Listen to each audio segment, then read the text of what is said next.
जलमंडल के बारे में, तो जलमंडल समझ रहे हैं, जल से घिरा हुआ क्षेत्र। जल से घिरा हुआ जो क्षेत्र है वही क्या कहलाता है? जलमंडल कहलाता है। और आप जानते हैं कि पूरे पृथ्वी के, पूरा जो पृथ्वी है उसका कितना परसेंट भाग जल से घिरा हुआ है? 71% लगभग। कितना? 71% लगभग जो है पूरा जल से क्या है? घिरा हुआ है। ठीक है, कितने लोग 70 बोलते हैं, अप्रोक्सीमेटली 71 माना जाता है। ठीक है, तो ये जो है 71% भाग जो है जल से घिरा हुआ है। ठीक, और 29% भाग पर ही जो स्थल मंडल है, ये मंडल कहां गया भाई? ये भूमंडल। ठीक है, जलमंडल कितने भाग, पृथ्वी का कुल क्षेत्रफल कितने भागों पर फैला हुआ है? कितने परसेंट भागों पर? 71% भाग पर फैला हुआ है। ठीक, आप जानते हैं पृथ्वी पर जब इतनी बड़ी मात्रा में जल राशि है, पृथ्वी के कुल भाग का 71% भाग पर अगर जल ही जल है, तो जरा देखिए वो दूर से कैसा दिखता होगा? जल की कलर में दिखता होगा ना?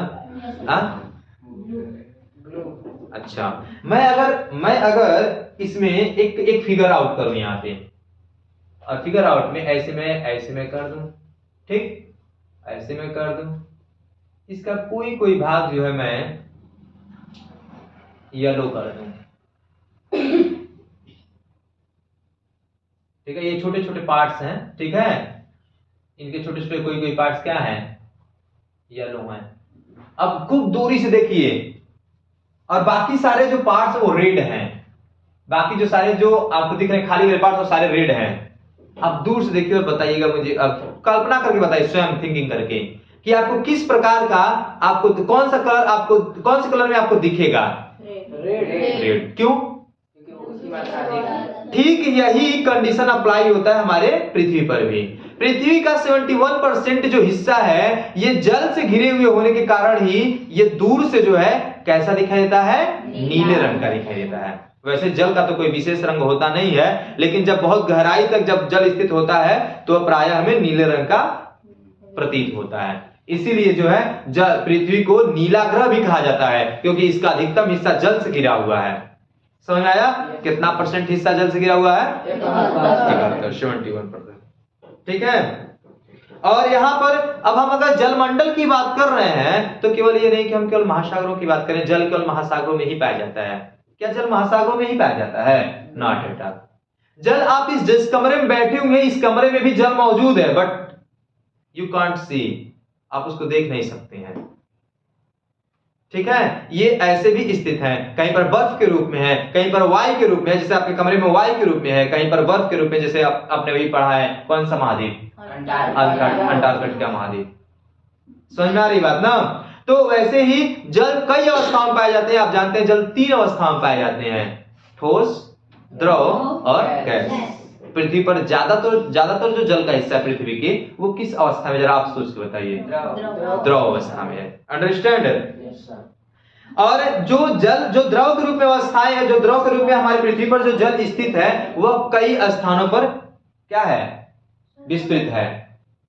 कई स्थानों पर विस्तृत है। जैसे किन किन स्थानों? जैसे नदियों, महासागर, सबसे बड़ा जल राशि तो कहां पाया जाता है? महासागरों में, फिर उसके बाद नदियों में, झीलों में। ठीक है, और कितना जमीन के अंदर भी तो जल है ना, जमीन के अंदर है, फिर वायुमंडल में जलवाष्प के रूप में क्या किया जाता है? ये पाया जाता है। ठीक, जमीन के अंदर पानी पीते जो है कहां से निकालते हैं? ताकि जल तो जमीन के अंदर भी है ना। उन सारे जलों को, ये जितने भी जल की मैं बात कर रहा हूं, जितने भी रूपों में है, चाहे जहां पर इनकी स्थिति है, इन सभी को ही मिला के बोला जाता है जलमंडल। ठीक, इतना समझ में आया? देखिए, और अगर बात करें तो फिर पृथ्वी पर जितना जल मौजूद है उसकी जरा बात कर लेते हैं। सपोज दैट, मान लीजिए मैं एक फिगर बनाता हूं, इससे और अच्छे समझ में आएगा।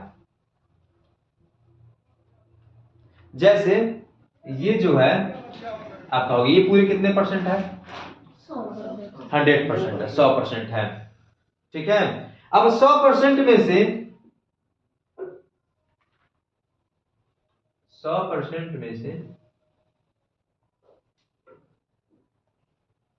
ये जो हिस्सा है जिसे मैंने क्या कर रखा, ब्लैक, ये जो ब्लैक वाला हिस्सा है ना, इतने इस पूरे का पानी है 100%, इसमें से जानते हैं केवल 2.5% जो वाटर है ना ये फ्रेश है। क्या है? फ्रेश वाटर है। कितना परसेंट पानी फ्रेश है? 2.5। जितना पृथ्वी पर कुल पानी मौजूद है, जो जलमंडल है उस जलमंडल का केवल कितना परसेंट भाग फ्रेश वाटर है? 2.5। बाकी 97.5% जो वाटर है ये सॉल्टेड है। क्या है? मतलब नमकीन है, मतलब खारा है। समझ में आया? और भी आपको सोच करके आश्चर्य होगा, ये जो 2.5% है ना, ये पूरा वैसे आपको मीठे जल के रूप में नहीं मिलेगा कि आपका जमीन के अंदर हमारा सब 2.5% है। Not at all. ये जमीन के अंदर है, कहीं पर नदियों में है, नालों तालाबों में है, झीलों में है, क्या बोलते हैं, नहरों में है, इस वायुमंडल में है। उन सभी में मिला करके कितना परसेंट है? जो कुल परसेंट का कितना परसेंट है हमारा? ये 2.5%। और यही नहीं, जो आपने बात किया, जो बहुत सारे जो हिमखंड हैं, जो क्या है, बर्फ के रूप में है, वो उस रूप में भी ये 2.5% उस रूप में भी अवस्थित है, स्थित है। समझ में आई बात? पृथ्वी के कुल जो जल मौजूद है, जो जल मंडल है, उसका कितना परसेंट जो फ्रेश वाटर है जो हम पी सकते हैं? 2.5। इसे मीठा जल भी बोला जाता है। ओके, अब देखिए, अगर बात किया जाए तो अगर जलमंडल के बारे में अगर बात करें तो सबसे बड़ी जो जलराशि और महासागरों के रूप में मौजूद है। और पृथ्वी पर कुल कितने महासागर हैं? 5। There are 5 ocean on the अर्थ।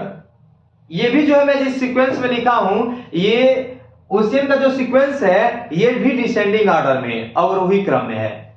सबसे अधिक मात्रा में, सबसे विशाल, सबसे बड़े क्षेत्र में अगर फैला हुआ कोई महासागर है तो वो है पैसिफिक ओशियन।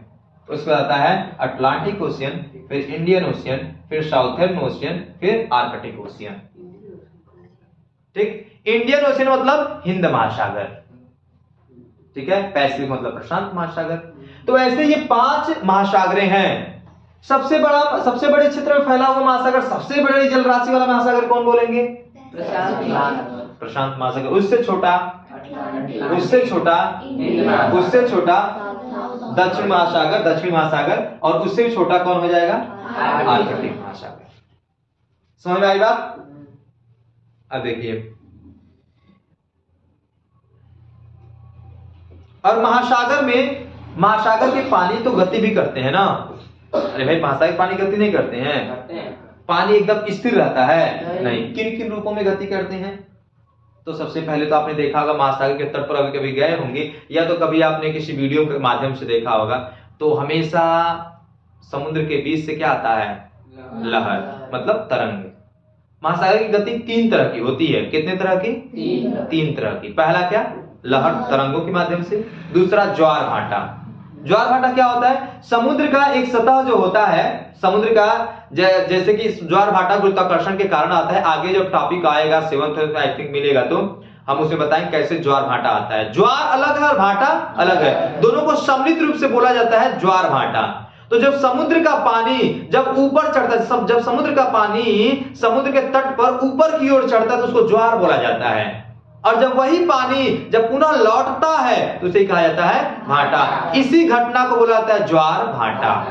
क्या बोलाता है? ज्वार भाटा। समझ में आई बात?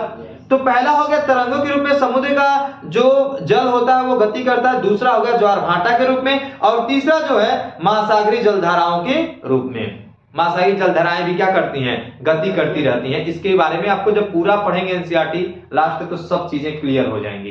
तो महासागरीय जलधाराओं के रूप में तो 3 प्रकार से गति करता है महासागरों का जल, लहरों के रूप में, तरंगों के रूप में, ज्वार भाटा के रूप में, और महासागरीय धाराओं के रूप में। अंडरस्टैंड है?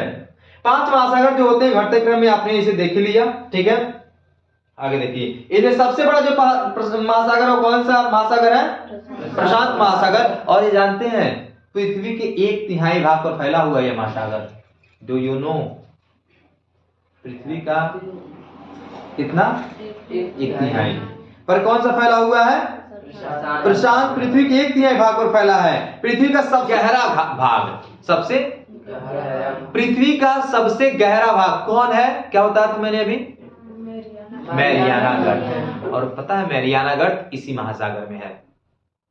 ये गर्त क्या होते हैं, गर्तों का निर्माण कैसे होता है, ये पर्वतों और पठारों का निर्माण कैसे होता है, सब आगे चीजें बताइए कैसे कैसे इन चीजों का निर्माण होता है। ठीक है, आगे अगर बात किया जाए तो प्रशांत महासागर लगभग वृत्ताकार है। प्रशांत महासागर का आकृति लगभग कैसी है, पॉइंट टू नोट, ये याद करने वाली बात है। प्रशांत महासागर की आकृति लगभग कैसी है, वृत्ताकार इसकी आकृति है। और एशिया, ऑस्ट्रेलिया, उत्तर एवं दक्षिण अमेरिका के चारों ओर स्थित है। सोच सकते हैं ना कितना विशाल है। इसे नहीं कहा जा रहा है कि पृथ्वी का जो है ये पूरा उसका 1/3 है, 1/3 कह रहे हैं, हाँ 1/3 भाग पर फैला हुआ है, 1/3 भाग पर। ठीक, आगे देखिए, आगे कह रहे हैं अटलांटिक। उसके बाद अगर बात करें हम तो दूसरे महासागर का, अगला पहला तो हो गया प्रशांत महासागर, दूसरा कौन हो गया, अटलांटिक महासागर। अटलांटिक महासागर क्षेत्रफल के दृष्टिकोण से दूसरा सबसे बड़ा महासागर है।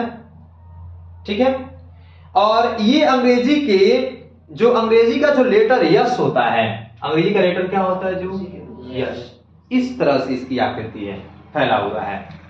किस तरह का, अंग्रेजी की लेटर एस के आकार में फैला हुआ है। कौन सा महासागर, अटलांटिक महासागर। ठीक है, क्यों यस के रूप में फैला हुआ है, अरे भाई ऐसा इसलिए फैला होगा क्योंकि यहाँ पर कोई द्वीप होगा, यहाँ पे कोई क्या होगा, द्वीप होगा, तो ये कुछ ऐसे ही आया होगा और इसे क्या नाम दे दिया गया है, ऐसे जो आया हुआ है, इधर द्वीप है, इधर द्वीप है, इधर द्वीप है, बीच में हो गया है, तो इसे क्या नाम दे दिया गया, उसको यस आकार का नाम दे दिया गया, इसीलिए इसका नाम क्या पड़ गया है, यस आकार का। ठीक है, और इसके पश्चिमी किनारे पर उत्तरी एवं दक्षिणी अमेरिका महाद्वीप, जो मैंने बता रहा था यहाँ पे, अगर यहाँ उत्तरी अमेरिका, यहाँ दक्षिणी अमेरिका, तो यहाँ बीच में फिर यहाँ यूरोप है, और यहाँ पे यूरोप फैला हुआ है, यहाँ पे साउथ, यहाँ पर अफ्रीका महाद्वीप फैला हुआ है ना, और फिर यहाँ पर आपका जुड़ा हुआ एशिया महाद्वीप है ना, एशिया महाद्वीप है, फिर से आपका यहाँ पे क्या है, ऑस्ट्रेलिया है, यहाँ पूरा एशिया फैला हुआ है, तो और ये आपका अफ्रीका। तो ये जो हम जिस बात कर रहे हैं, कौन से महासागर की बात कर रहे हैं, अटलांटिक महासागर, ये जो है यहाँ पर है, कौन, उत्तरी अमेरिका और दक्षिणी अमेरिका महाद्वीप के इधर ये पश्चिम की तरफ है, इस महासागर कहाँ है, ये पश्चिम की तरफ है। तो अगर बात किया जाए तो फिर पूर्व की ओर कौन है, तो पूर्व की ओर कौन है, ये आपका यूरोप, और कौन है आपका अफ्रीका महाद्वीप, यूरोप और अफ्रीका महाद्वीप। अंडरस्टैंड है, ठीक है। आगे जो है कह रहा है कि अटलांटिक महासागर की तटरेखा बहुत ही अधिक तंदुरित है। यह अनियमित एवं तंदुरित तटरेखा प्राकृतिक पोताश्रयों एवं पत्तनों के लिए आदर्श मानी जाती है। अब ये बात आ गई, एक शब्द आ गया इसमें, कौन शब्द आ गया, कि इसमें जो लिखा हुआ है कि तंदुरित है, ये क्या होता है, और बात क्या है, अनियमित। अब तंदुरित क्या होता है इसको समझ लीजिए। जैसे मान लीजिए ये स्थल भाग है, ठीक, और इधर जल भाग है, स्थल भाग ऐसे फैला हुआ है,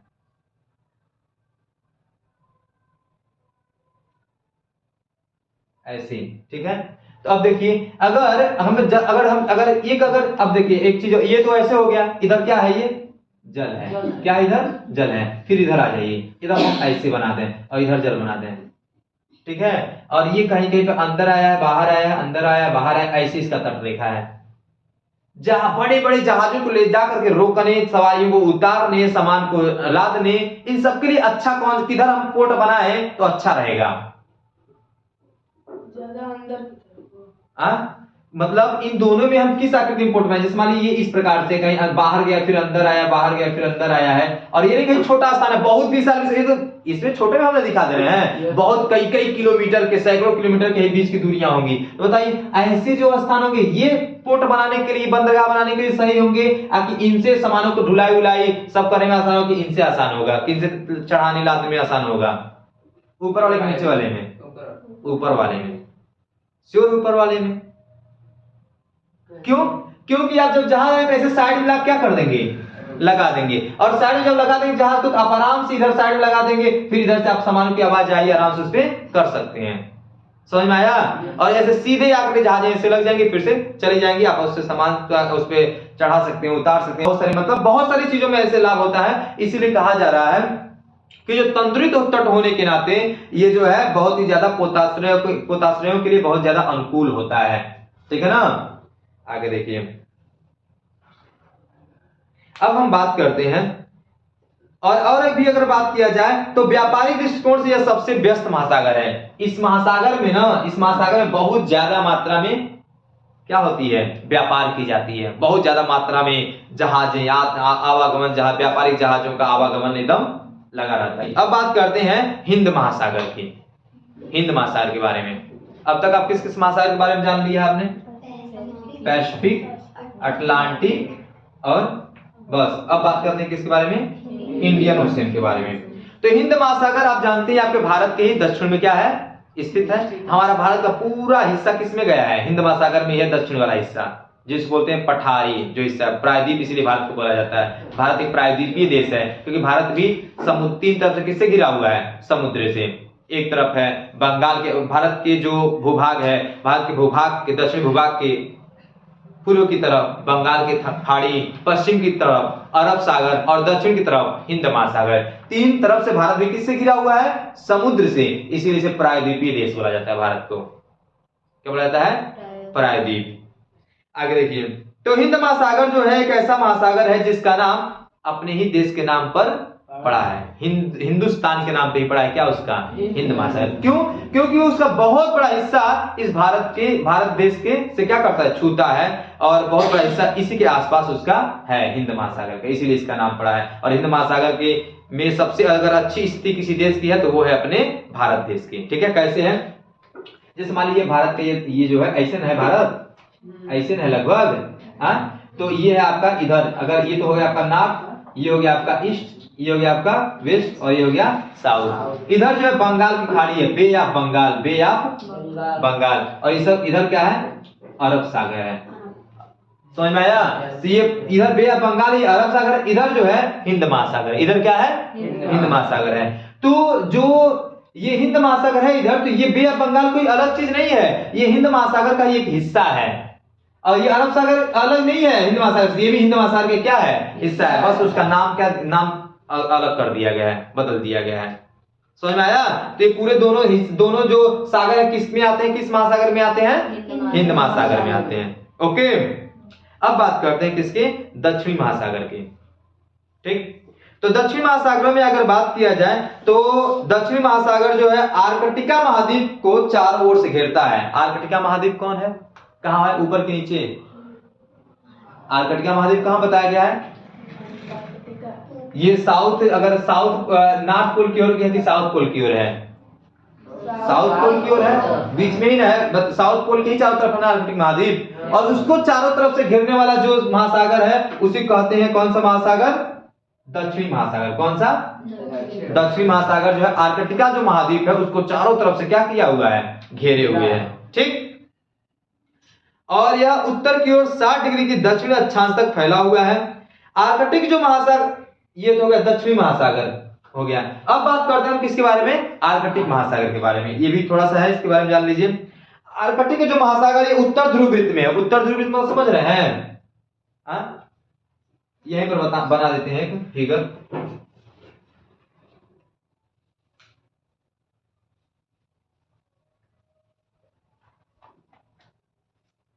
ये देखिए, ये मान लीजिए आपका क्या है? ग्लोब है।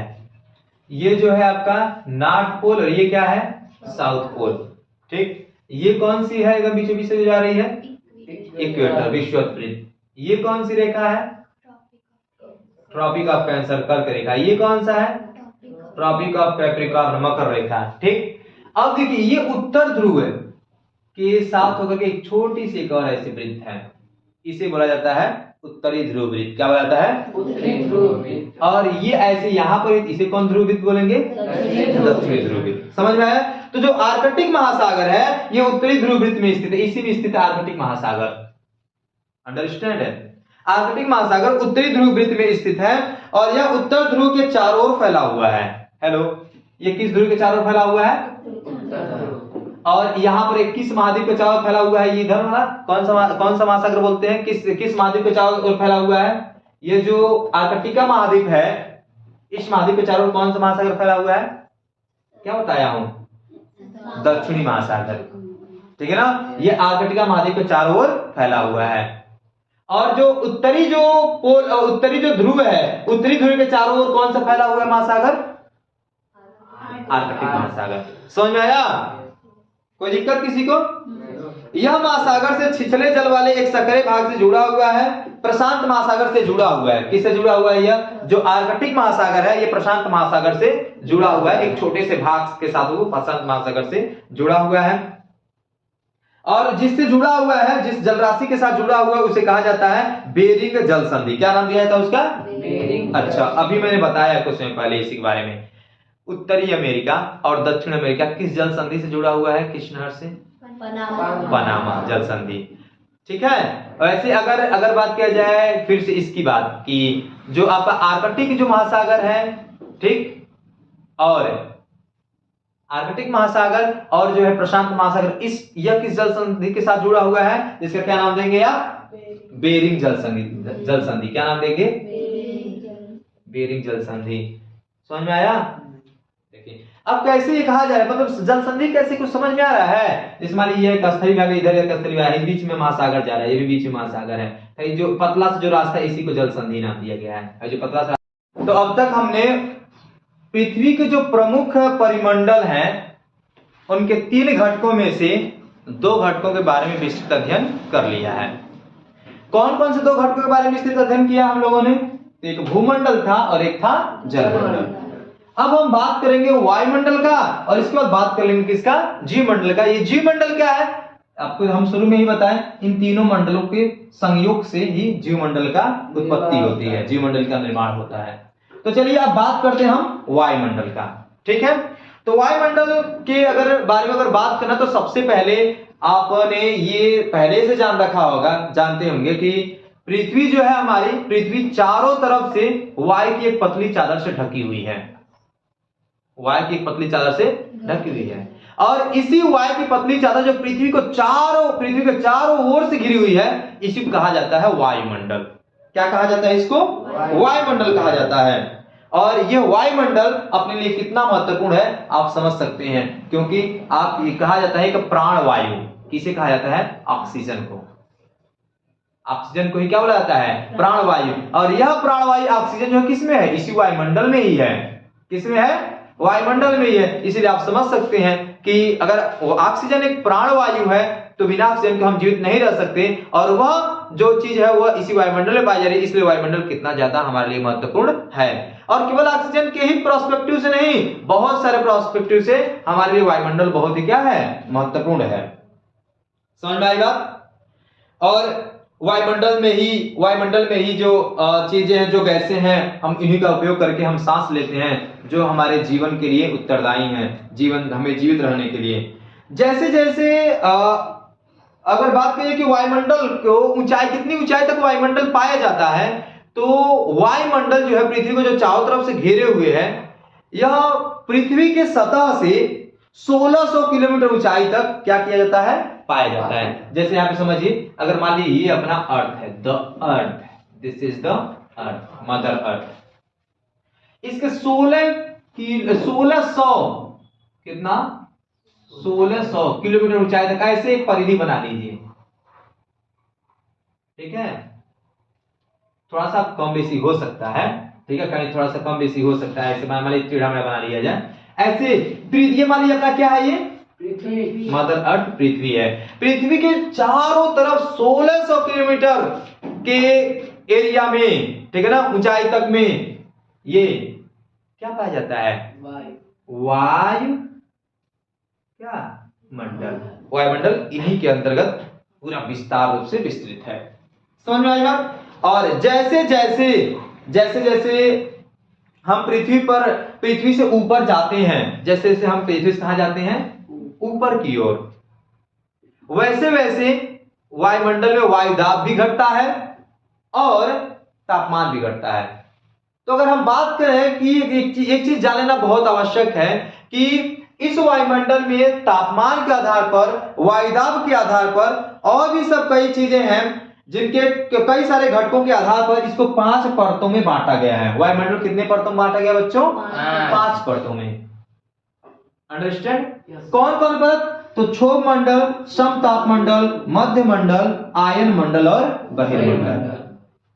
जो क्षोभ मंडल होता है ये पृथ्वी के सबसे निकट है और इसकी जो ऊंचाई की बात करें, अगर ऊंचाई की बात किया जाए कितनी ऊंचाई पर कौन सा, कुछ ऊंचाई पर कोई तो मंडल होगा ना होगा, तो जो क्षोभ मंडल वो पृथ्वी से कितनी किलोमीटर की ऊंचाई पर है? 13 किलोमीटर। अब दिमाग में ये मत क्वेश्चन बनाएगा कि करेक्ट 13 किलोमीटर पे एकदम मतलब ऐसा क्षोभ मंडल है, इसे कम परत होगा, नहीं, कहीं पर क्या हो सकता है, उससे कम भी हो सकता है, कहीं उससे ज्यादा ऊंचाई तक हो सकता है। तो क्षोभ मंडल का औसत जो ऊंचाई माना जाता है, ये औसत ऊंचाई 13 किलोमीटर, पृथ्वी के सतह से 13 किलोमीटर की ऊंचाई तक जाएंगे। तो इधर किस मंडल से घिरा हुआ है? ये क्षोभ मंडल। इधर वाला जो वायुमंडल है ये क्षोभ मंडल के नाम से जाना जाता है। समझ में आई बात? इसके बाद अगर हम बात करें तो क्षोभ मंडल के बाद पड़ता है समताप मंडल, और ये 50 किलोमीटर की ऊंचाई तक। कितने किलोमीटर ऊंचाई तक? कुछ बच्चों के दिमाग में ये डाउट बना हुआ रहता है। कौन सा डाउट? कि समताप मंडल 50 किलोमीटर की ऊंचाई तक पाया जाता है, तो इसके मतलब 13 किलोमीटर ये क्षोभ मंडल का हो गया, इसके ऊपर जो है 50 किलोमीटर। तो 13 पृथ्वी की सतह से देखा जाए तो 50 और 13 63 किलोमीटर। नहीं, जो 50 किलोमीटर ऊंचाई है, जो औसत ऊंचाई है किस मंडल की? समताप मंडल की, तो वह जो है पृथ्वी के सतह से 50 किलोमीटर तक की है। पृथ्वी के सतह से ही 13 किलोमीटर तक की क्षोभ मंडल की है, पृथ्वी के सतह से ही 50 किलोमीटर तक की ऊंचाई में क्या पाया जाता है? समताप। मतलब 13 से ऊपर और किसके? 50 किलोमीटर के, 13 किलोमीटर से ऊपर 50 किलोमीटर के बीच में पूरा भाग कौन से मंडल का है? समताप मंडल। हेलो, ये पूरा मंडल किसका है? समताप मंडल का है। और इसी में है समताप सीमा, दोनों के बीच में जो सीमा आती क्या कहलाती है? वो समताप सीमा। एक बैग मंडल खत्म होगा, धीरे धीरे समाप्त होता है। समझ में आई बात? अब आगे देखिए। अब पृथ्वी के सतह से ही फिर से, जब पृथ्वी की सतह मतलब हम जानते हैं किसकी बात कर रहे हैं? समुद्र सतह। क्या? समुद्र की सतह। इससे जो है जो मध्य मंडल का जो औसत ऊंचाई है कितने किलोमीटर से? 80 किलोमीटर तक की है। ये 80 किलोमीटर तक की औसत ऊंचाई, क्या ऊंचाई? औसत ऊंचाई 80 किलोमीटर तक की है। और इसके बाद मध्य मंडल के और बहिर्मंडल के बीच में पड़ता है 80 किलोमीटर से ऊपर वाले क्षेत्र में, और 400 किलोमीटर के नीचे वाले क्षेत्र में जो पड़ता है वो पड़ता है आयन मंडल।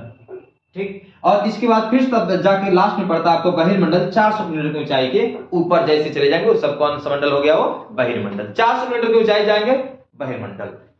समझ आया? 400 के आसपास में और उससे ऊपर। इस प्रकार से पूरे वायुमंडल को जो पृथ्वी के 1600 किलोमीटर के एरिया में फैला हुआ, ऊंचाई तक में फैला हुआ है, वह कितने भागों में बांटा गया है? 5 भागों में। कौन? सबसे निचला भाग क्षोभ मंडल, उसके बाद समताप मंडल, फिर मध्य मंडल, फिर आयन मंडल, फिर बहिर्मंडल। जितने भी आप ये सब घटनाएं होती हैं, जैसे बारिश होना, आंधी तूफान चलना, ये सब किस मंडल में होती है? तो क्षोभ मंडल में। किस मंडल में बच्चों? क्षोभ मंडल में होती है। इसके बाद आता है समताप मंडल। जो आपका एरोप्लेन उड़ाए जाते हैं ना, ये सब उड़ते हैं समताप मंडल में। अंडरस्टैंड है? समताप मंडल में। और जो ओजोन परत पाया जाता है वो समताप मंडल में ही पाया जाता है। और एरोप्लेन जो उड़ता है समताप मंडल में ही उड़ता है। What is the reason behind it? जबकि हम उसे समताप मंडल में ही हम उसके फ्लाइट करते हैं। इसके पीछे रीजन ये है क्योंकि उसमें तापमान हमेशा समान रहता है, उसमें कोई आंधी तूफान ये सब आपदाएं कोई नहीं चलती, इसलिए जहाजों को उड़ने के लिए बहुत ही अनुकूल स्थान होता है, वो मंडल होता है। अंडरस्टैंड है? और अगर उड़ता भी तो नुकसान करता है। किसको? ओजोन परत को। किसको? ओजोन। क्योंकि उससे जो CFC जो गैसेस निकलती हैं वो क्लोरोफ्लोरोकार्बन, वो क्या करता है, उस जो एक परत है वो भी एक गैसीय परत ही है, वायु का एक परत है ओजोन परत। उसमें वो जब उसके संपर्क में आता है वो परत, तो वो क्षीण होता है। तो जो सूर्य से जो पराबैंगनी किरणें आती हैं, जिसे बोला जाता है UV rays, ultra violet rays, वो पराबैंगनी किरणें जो होती हैं सीधे सीधे पृथ्वी पर पहुंच जाती हैं, क्योंकि उस परत में क्या हो चुकी रहती है? छेद हो चुकी रहती है ओजोन परत में। तो इस प्रकार से जब अगर समझ सकते हैं कि इस प्रकार से जब जो हम उड़ाते हैं, जो ये क्या बोलते हैं, वायुयान जो उड़ता है समताप मंडल में, उससे हमें नुकसान पहुंचता है। हमें अर्थात किस रूप में? आयन मंडल के छेद के रूप में। क्योंकि आयन मंडल में जब छेद हो जाता है तो UV rays, ultra violet rays, पराबैंगनी किरणें जो हमारे कई सारे स्किन के बीमारी के या आंखों में मोतियाबिंद के इन सब के कारण हो सकते हैं, वो सीधे सीधे पृथ्वी पर पहुंच जाते हैं। समझ में आई बात?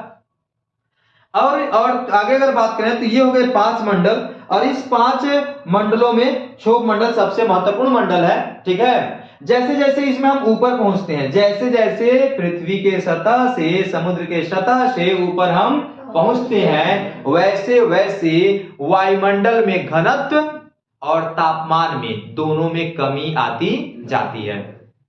तो तापमान में कमी होने का क्या मतलब है?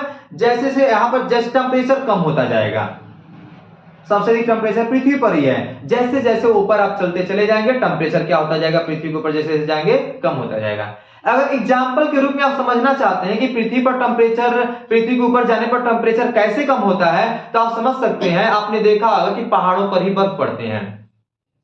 क्यों पहाड़ों पर ही बर्फ पड़ते हैं? क्योंकि पहाड़ों पर तापमान क्या होता है? कम होता है, इसीलिए वहां पर क्या होते हैं? बर्फ पड़ते हैं। समझ में आया? ग्लेशियर होते हैं, इसीलिए पहाड़ों पर ही ग्लेशियर होते हैं। आपने देखा होगा कि पहाड़ों से बहुत सारी नदियां बहती हैं, क्योंकि वहां पे जो बर्फ पड़ते हैं वही बर्फ धीरे धीरे पिघलते हैं, तो फिर जलधाराओं का रूप धारण करते हैं, फिर वो पहाड़ों के रास्ते अपना रास्ता बना करके इस समतल भूभागों पर आती हैं नदियों के रूप में। समझ में आया? तो जैसे जैसे ऊपर बढ़ते तापमान घटता जाता है। फिर दिमाग में क्वेश्चन आता है, वो आ सकता है कैसे तापमान घटता होगा, कितना घटता होगा? तो ये बात याद रखिएगा, इस पॉइंट को नोट रखिएगा। ये पॉइंट ये है कि प्रत्येक 165 मीटर की ऊंचाई पर, 165 किलोमीटर की ऊंचाई पर, प्रत्येक 165 किलोमीटर की ऊंचाई पर 1 डिग्री सेल्सियस तापमान कम हो जाता है। समझ में आया? जैसे से आप 165 किलोमीटर जाएंगे, आपके तापमान कितना होता जाएगा? कम होता जाएगा। गलत बोला हूं क्या यार? 165 मीटर होगा शायद, मीटर है इसमें दिया, लेकिन मीटर ही है। तो इस पॉइंट को नोट करना है कि जैसे जैसे आप पृथ्वी से जो सतह, पृथ्वी का जो 165 मीटर है, जैसे जैसे इस पॉइंट को एकदम दिमाग में बैठा लीजिएगा कि जैसे जैसे आप ऊपर जाते हैं तो औसतन 165 मीटर की ऊंचाई पर जाने पर 1 डिग्री सेल्सियस तापमान डाउन होता जाता है, जैसे जैसे आप ऊपर चलते चले जाएंगे। ठीक है? इसीलिए जितना ही ऊपर आप जाएंगे उतना ही आपको टेम्परेचर कम होगा। ठीक है? और उतना ही आपको ऊपर जाने पर आपको वायु का घनत्व भी कम होने लगेगा और ऑक्सीजन की मात्रा भी बहुत कम हो जाएगी। इसीलिए आपने देखा होगा कि जब पर्वतों पर पर्वतारोही जब चढ़ते हैं तो अपने साथ में ऑक्सीजन का सिलेंडर लेकर के चढ़ते हैं। ठीक है? क्योंकि वहां पर ऑक्सीजन की कमी हो जाती है और उनको सांस लेने में दिक्कत होती है। समझ में आई बात? ठीक है। और अगर बात करें कि जो पूरा वायुमंडल है, वायुमंडल में कौन कितना प्रतिशत है, तो आप जान रहे हो पूरे वायुमंडल में 78%, 78% नाइट्रोजन है और 21% जो है ऑक्सीजन है।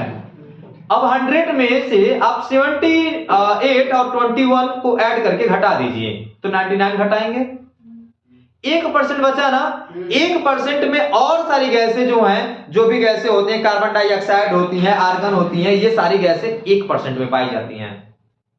समझ में आया? अगर कार्बन डाइऑक्साइड की भी मात्रा की अगर बात किया जाए तो वो 0.3 के आसपास परसेंट वो पाया जाता है कार्बन डाइऑक्साइड वायुमंडल में। समझ में आया? तो इस प्रकार से ये है क्या बोलते हैं कि वायुमंडल में आप कौन सा गैस कितनी मात्रा में पाया जाता है, ये हो गया। 78% नाइट्रोजन, 21% ऑक्सीजन और 0.03% के आसपास क्या पाया जाता है? कार्बन डाइऑक्साइड गैस पाया जाता है। समझ में आई बात? ठीक। आगे अगर बात किया जाए तो हम अगर सांस के रूप में कौन सा गैस लेते हैं वायुमंडल से, तो कौन सा गैस वो लेते हैं? ऑक्सीजन गैस लेते हैं। और वृद्धि ऑक्सीजन गैस का इतना महत्व है, 21% है। सोचिए तो फिर इतना ज्यादा मात्रा में 78% नाइट्रोजन गैस है, ये किस काम का है? इतना ज्यादा मात्रा में बहुत काम का है। पेड़ पौधों एवं जीवों की वृद्धि के लिए नाइट्रोजन गैस की आवश्यकता पड़ती है। ठीक है? नाइट्रोजन गैस की आवश्यकता किस लिए पड़ती है? किस काम के लिए? वृद्धि के लिए। नाइट्रोजन गैस वृद्धि में सहायक होता है। समझ में आई बात? आगे बढ़ते हैं। यदि कहा जा रहा है यहां पर कि यह पृथ्वी द्वारा छोड़ी गई ऊष्मा को अवशोषित करती है। कार्बन डाइऑक्साइड जो गैस होता है, कार्बन डाइऑक्साइड जो है वो जो है पृथ्वी द्वारा जो छोड़ी गई जो ऊष्मा होती है उसे क्या करती है? अपने में ऑब्जर्व कर लेती है, उसको शोषित कर लेती है। ठीक है? और जिससे क्या होता है कि पृथ्वी गर्म रहती है। अब इसके पीछे मतलब समझिए होता क्या है। आपने देखा होगा कि दिन के समय में सूरज की रोशनी हमारी पृथ्वी तक पहुंचती है, रात के समय में गायब हो जाती है, लेकिन रात के समय में भी आप गर्मी महसूस करते हैं। What is the reason behind it? आखिर रात में तो सूर्य का रोशनी तो है ही नहीं है, सूर्य का प्रकाश तो है ही नहीं है, फिर रात में आप गर्मी कैसे महसूस करती हैं? सोचने वाली बात है ना। इसके पीछे रीजन यही होता है कि जो सूर्य का उष्मा जो आया हुआ रहता है, उस सूर्य के आए हुए उष्मा को जो कार्बन डाइऑक्साइड जो गैस है वो ऑब्जर्व कर लेता है, रोक लेता है, और फिर से वो वापस लौट करके जाने नहीं देता है। इसीलिए क्या है कि हमारी पृथ्वी रात के समय में भी गर्म रहती है, हमारा वातावरण रात के भी समय में गर्म रहता है। कार्बन डाई जो ऑक्साइड गैस है, जैसे ऑक्सीजन हमारे लिए आवश्यक है वैसे कार्बन डाई भी आवश्यक है। अगर ये गैसें ना होती ना तो फिर से रात के समय इतनी ठंड पड़ती कि जीना मुश्किल हो जाता, लगभग जीवन असंभव हो जाता। समझ में आया? तो ये है कार्बन डाइऑक्साइड का इंपॉर्टेंस, कार्बन डाइऑक्साइड गैस का। अंडरस्टैंड? और नाइट्रोजन का तो आपने समझा ही, वृद्धि के लिए आवश्यक है, ऑक्सीजन हमारे सांस के लिए आवश्यक है। ओके, इसके बाद एक बात और आपको बताऊं, मैं यहां पर मैं एक पॉइंट नोट किया हुआ हूं, 50% of oxygen we get from ocean. जो वायुमंडल में 50% जो ऑक्सीजन है ना, वायुमंडल में मतलब मेरे कहने मतलब ये है कि वायुमंडल में जितने ऑक्सीजन है उस ऑक्सीजन का जो 50% ऑक्सीजन है, नहीं समझ में आई बात? वायुमंडल में हम केवल ऑक्सीजन की बात कर रहे हैं, उस ऑक्सीजन का 50% भाग, लगभग आधा भाग जानते हैं कहां से बनता है? महासागर से। किससे बनता है? अब हाउ, कैसे? महासागर में बहुत सारे शैवाल पाए जाते हैं, पादप पाए जाते हैं पानी के अंदर। आप जानते हैं ऑक्सीजन कैसे बनता है? सूर्य की प्रकाश जब पत्तियों पर पड़ती है तो प्रकाश संश्लेषण की क्रिया होती है, तब उसी में से ऑक्सीजन जो होता है क्या होता है? उत्सर्जित होता है, बाहर निकलता है। तो महासागरों में सूर्य का प्रकाश जो होता है, इस बात को, इस पॉइंट को नोट रखिएगा कि सूर्य का प्रकाश जो होता है वह महासागरों में 20 मीटर नीचे तक जाता है, 200 मीटर नीचे तक जाता है।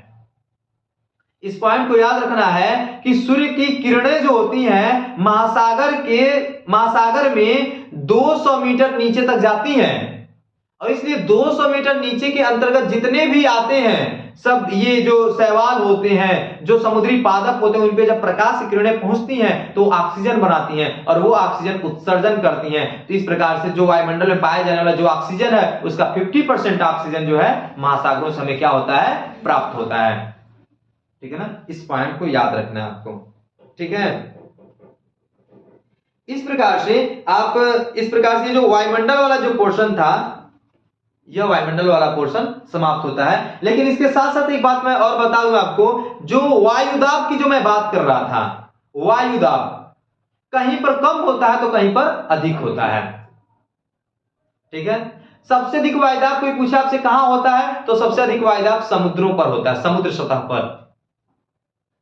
और सबसे अधिक कम वायुदाब कहां होता है, तो कम वायुदाब समुद्र और स्थल में अगर कंपेयरिंग किया जाए तो कम वायुदाब होता है स्थल पर।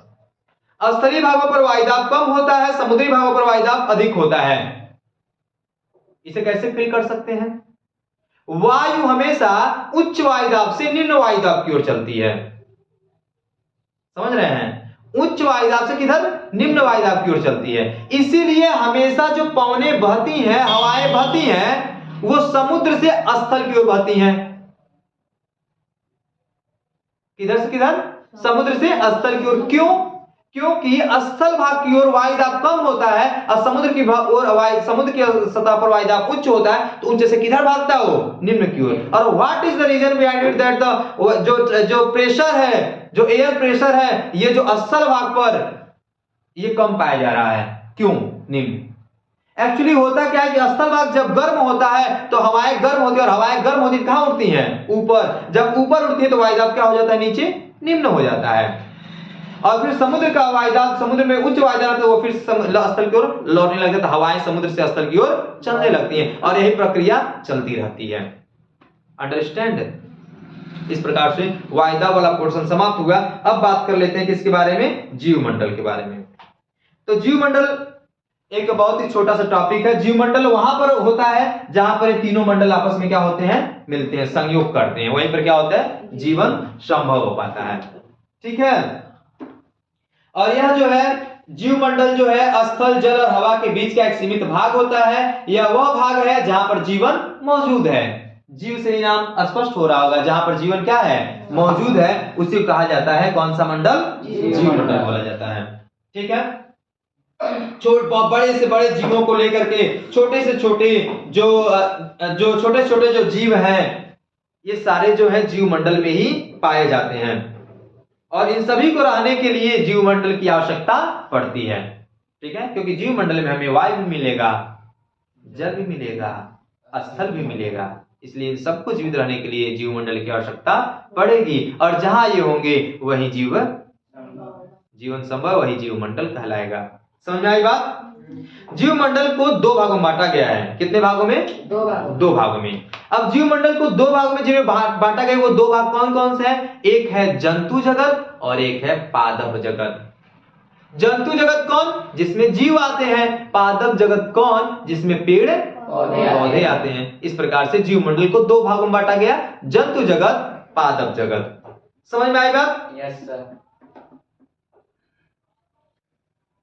आगे कहता है कि पृथ्वी के जो तीनों परिमंडल हैं, जब ये आपस में पारस्परिक क्रिया करते हैं तो एक दूसरे को किसी न किसी रूप में प्रभावित करते हैं। अब देखिए, जब हवा मिलेगा पेड़ पौधों को, हमें भी, हमारा तभी तो विकास होगा, तभी ना हमारे अंदर परिवर्तन आएगा। जब पानी हम पिएंगे, पानी का उपयोग, पानी को पौधा लेगा तभी तो विकास करेगा, वो अपना पोषण प्राप्त करेगा। तो एक दूसरे के संयोग से ही उनमें परिवर्तन हो रहा है। तो वही बात यहाँ पे कहा जा रहा है कि जब ये क्या करते हैं, पारस्परिक क्रिया करते हैं तो एक दूसरे को किसी न किसी रूप में प्रभावित करते हैं। ठीक है। इसी प्रकार से प्राकृतिक आपदाएं, जैसे भूकंप से पृथ्वी के सतह में भी परिवर्तन हो जाता है, कहीं पर ऊंचा हो जाता है, कहीं पर नीचा हो जाता है, पृथ्वी में दरारें पड़ जाती हैं।